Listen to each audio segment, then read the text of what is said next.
Our journey back from the Vumba summit took an epic turn when we stumbled upon one of Eastern Highlands' hidden gems, Marindi Falls.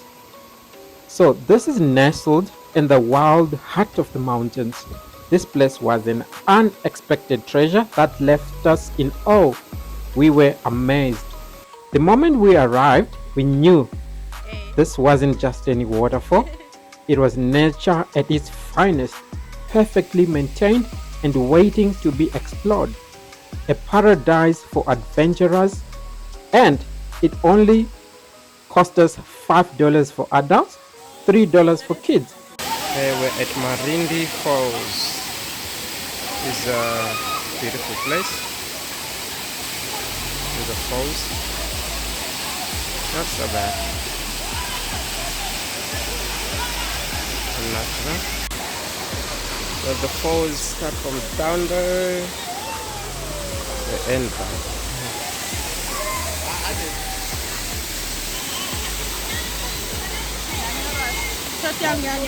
Chef.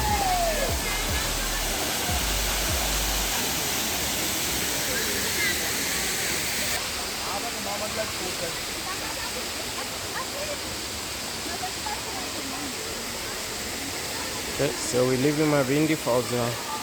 Just a small spot. That's it. That's all there is. We snapped some epic shots to capture the magic of this place, and we'll leave you with a glimpse of our adventure through these photos. Enjoy!